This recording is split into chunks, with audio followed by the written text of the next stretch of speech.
All right, let's jump right in. We're going to talk about this really fascinating story. It's more of an allegory, actually, about a man named Don Sapiente de la Serena. And his story is really about a journey that, we all kind of face in some way or another. That big trip from the cold, hard logic of our head to the deep wisdom of the heart. And right off the bat, you can see this massive contrast. I mean, look at this. On the left, you've got the old Don Sapient, cold, arrogant, all theory, completely defined by what he knew. And then on the right, the new guy, humble, soothed, wise, defined by what he's open to learning. So this begs the big question for our explainer today. How on earth does a change this profound even happen? Okay, so to get how he changed, we've got to first understand who he was. And at the beginning, Don Sapiente is this brilliant but, pretty eccentric professor. His whole life was like this perfectly organized system, this intellectual fortress he built around himself, basically to keep all the messiness of real life out. And wow, did he look the part. Picture the perfect academic cliché, the impeccable suit, the dark-rimmed glasses. He just gave off this vibe of untouchable knowledge, like he was a guy who believed he had an answer for literally everything, probably because he read it in a book somewhere. But here's the thing about fortresses. They're never completely impenetrable, right? Don Sapient's perfect, tidy little world was about to get completely shattered. And not just by one thing, but by two huge failures. One was a wound straight to his heart, and the other was just a crushing blow to his mind. So that first crack, it came from his heart.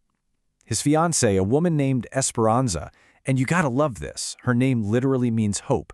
She made a choice that his logical brain just could not process. She left him to join a convent, choosing a spiritual life instead of a life with him. And this wasn't just, a simple breakup. The text calls it the wound that would mark him forever. I mean, that's heavy. The rejection hit him so hard that he just retreated completely into the world of books and pure intellect. It was the only way he knew how to defend himself against a kind of pain that logic just couldn't solve. Then came the second crack, and this one was a direct hit to his ego. He was so full of confidence, so sure of his book smarts, that he arrogantly corrected a local farmer on the right time to plant crops. And guess what? The farmer, with his hands-on experience, was right. And Don Sapiente, with all his theories, was humiliatingly wrong. In that moment, his entire intellectual fortress just crumbled against the simple, undeniable truth of the real world. So now he's broken, he's humbled, but his transformation didn't happen in a vacuum. It was really guided by two key people in his life. You could almost think of them as representing these two opposing forces he desperately needed to bring together: the world of the ideal and the world of the real. And this is where his support system comes in, and it's amazing.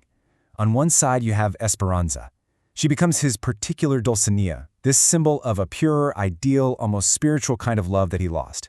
And on the other side, you've got Don Pancho, the witty, down-to-earth librarian who is his anchor to reality and just plain old common sense.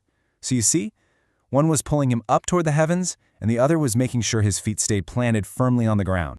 And this quote from Don Pancho, it just sums up his whole philosophy perfectly. He told his friend, "The ink of ideals is erased with the first rain of reality." He was that constant, gentle voice reminding Don Sapiente that, hey, big ideas are great, but they have to actually work when they meet the real world. And it's right there, in that tension, that push and pull between Don Sapiente's high-flying ideals and Don Pancho's boots-on-the-ground realism. That's where the core philosophy of this whole story is born. So, really, what happens when a total dreamer becomes best friends with a complete realist? You might think they'd just cancel each other out, right? But no. Instead, they create something totally new, and honestly, something much stronger. What they create is what the story calls a pragmatic utopia. Now hold on. This isn't about building some impossible, perfect society. It's more like an ethical framework, a way to live. And I absolutely love this description. It's a philosophy with wings to dream and feet to walk.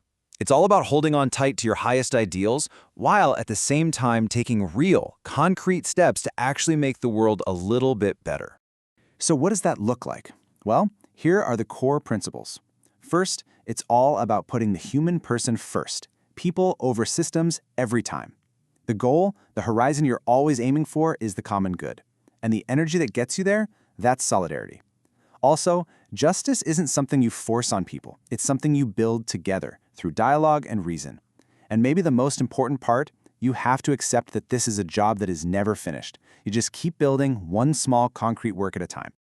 Okay, so all of this, the heartbreak, the public humiliation, this incredible friendship, this whole new philosophy, it was all leading Don Sapient to one final destination. And it wasn't a place on a map. It was a massive internal shift. The story has a name for this destination, metanoia.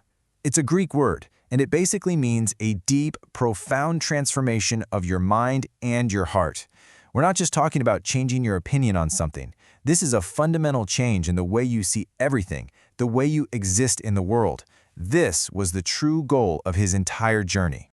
And you can actually break his path down into 4 clear steps. He started at step 1, arrogance, right? Believing his brain power was the only thing that mattered. That led directly to step 2, crisis, those emotional and intellectual wounds that just shattered his pride, which then forced him into the hardest step of all, step 3, surrender. That's when he finally had to admit the limits of his own reason and just bow to a greater mystery.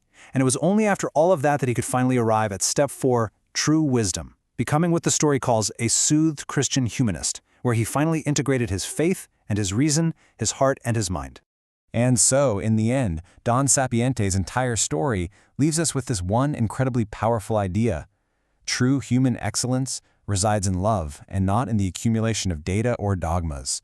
Wow, it's just such a profound reminder that what we know is so much less important than how we love. It really makes you think, doesn't it?